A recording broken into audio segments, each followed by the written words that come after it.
नमस्कार, मैं अंकुश कुमार वैश्य आपके सामने प्रस्तुत हूँ लेकर एक क्विज शो जिसका नाम है 7 का दम। आपको बता दें, इस शो में 7 प्रश्न पूछे जाएंगे जिनके 4 उत्तरों में से एक सही उत्तर आपको चुनना होगा। इस खेल में 3 लाइफलाइन का प्रावधान है जिसमें से मात्र एक लाइफलाइन का प्रयोग आप अपने खेल में कर सकते हैं। आज हमारे सामने हॉट सीट पर बैठे हैं श्रीमान जयंती लाल जी। सभी को नमस्कार। तो चलिए खेल शुरू करते हैं। आपका पहला प्रश्न ये रहा, इंडिया के प्रथम अंतरिक्ष यात्री कौन थे?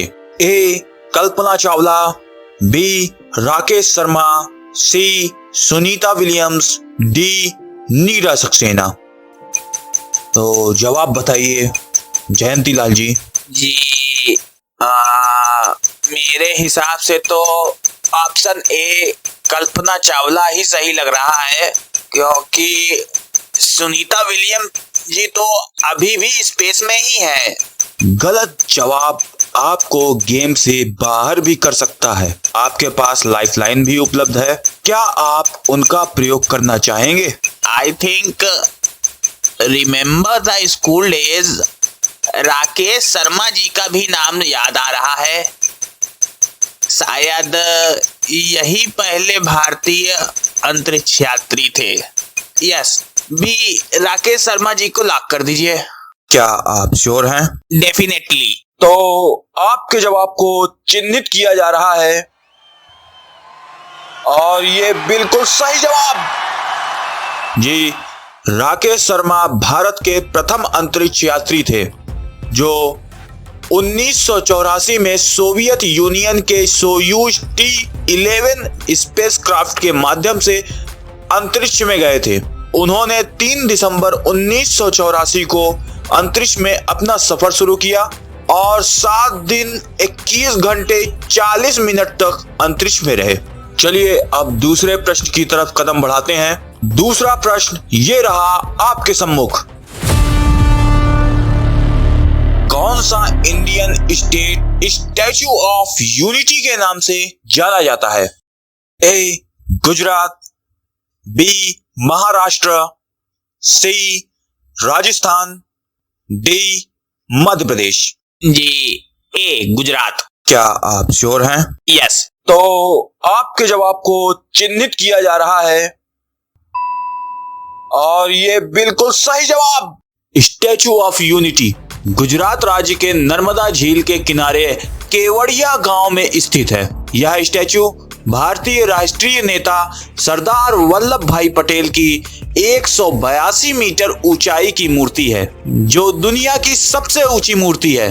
तो चलिए मंजिल की ओर तीसरा कदम बढ़ाते हैं और ये रहा तीसरा सवाल आपके कंप्यूटर स्क्रीन पर।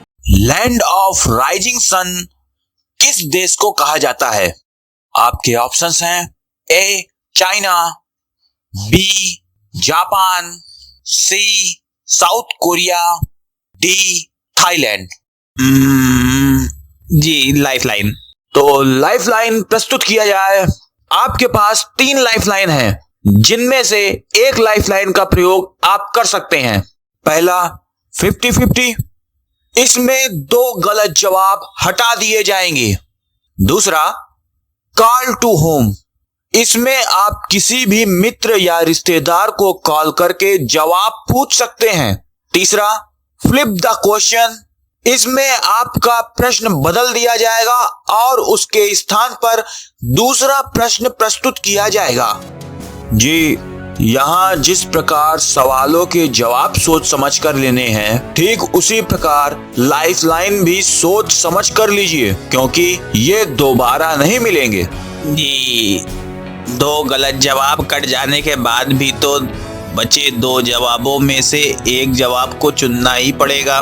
गलती तो वहां भी हो सकती है।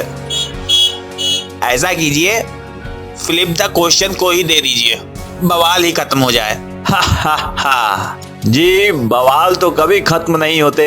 दूसरा प्रश्न आएगा तो अपने साथ पूरे 4 ऑप्शंस भी लाएगा। तो ठीक है, इस प्रश्न का उत्तर अपने दर्शकों के लिए छोड़ दिया जा रहा है। आप अगर इस प्रश्न का उत्तर जानते हैं तो कमेंट बॉक्स में जरूर बताएं।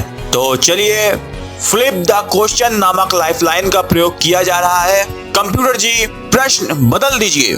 और ये रहा नया प्रश्न। रामसर कन्वेंशन किस क्षेत्र को सुरक्षित करने के लिए स्थापित किया गया था? आपके ऑप्शंस हैं ए वनस्पति और जंगली जीव, बी जलवायु परिवर्तन, सी मरुस्थल, डी आर्द्रभूमि। अरे बाप रे, ये क्या है? जी, ये फ्लिप द क्वेश्चन वाला क्वेश्चन है। आपको क्या लगा, आप कंप्यूटर द्वारा सिलेक्टेड क्वेश्चन को फ्लिप करेंगे तो कंप्यूटर महाशय आप पर रहम करेंगे?